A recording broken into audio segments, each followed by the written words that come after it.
उपवासाला 30-30 खिचडी खाऊन कंटाळा आला असेल तर अगदी 10 ते 15 मिनिटांमध्ये तयार होणारी ही मऊ लुसलुशीत उपवासाची इडली।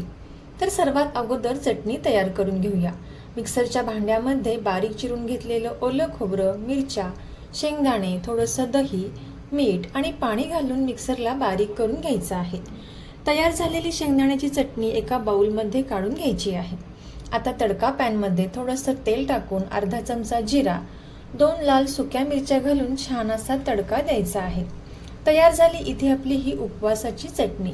आता यानंतर इथे आपण इडलीचे बॅटर तयार करायला घेऊयात। आता मिक्सरच्या भांड्यात 1 कप वरई, 2 ते 3 चमचे साबुदाणा घालून मिक्सरला बारीक करून घ्यायचं।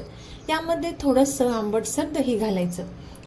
आता यानंतर यामध्ये आपल्याला चवीनुसार मीठ घालून घ्यायचं आहे आणि अर्धा उकडलेला बटाटा स्मॅश करून यामध्ये घालायचा आहे। गरजेनुसार पाण्याचा वापर इथे आपल्याला करायचा आहे आणि पुन्हा एकदा हे मिक्सरला बारीक करून घ्यायचं आहे। हे मिक्सरला बारीक केल्यानंतर पाहू शकता या पद्धतीचं बॅटर इथे तयार झालेलं आहे। आता तयार केलेलं हे जे बॅटर आहे ते एका बाउलमध्ये काढून घ्यायचं आहे आणि अगदी थोडंसं पाणी घालून हे पुन्हा एकदा चांगलं मिक्स करून घ्यायचं आहे। चांगलं मिक्स केल्यानंतर एक 5 ते 6 मिनिटांसाठी हे साईडला ठेवून देऊयात। 5 ते 6 मिनिटांनंतर हे बॅटर आपल्याला पुन्हा एकदा मिक्स करून घ्यायचं आहे। चवीनुसार मीठ आपल्याला इथे यामध्ये घालायचं आहे आणि सर्वात शेवटी इथे आपण एक इनोचं सॅचेट यामध्ये घातलेलं आहे। आता इनो घातल्यानंतर आपल्याला हे बॅटर चांगलं मिक्स करून घ्यायचं आहे। एका साईडला गॅसवरती इडली पात्रामध्ये पाणी घालून पाणी छान उकळण्यासाठी ठेवायचं आहे। आता इडली प्लेटला तेल लावून घ्यायचं आहे आणि हे तयार झालेलं बॅटर आहे ते आपण इडली प्लेटमध्ये घालून घेणार आहोत। तर पाहू शकता इथे आपण या प्लेटमध्ये बॅटर घालून घेतलेलं आहे।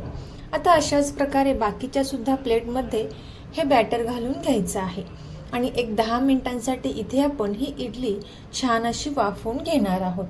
10 मिनिटांनंतर इथे आपण हे काढून घ्यायचं आहे। इथे आपली ही मस्त अशी गुबगुबीत इडली तयार झालेली आहे।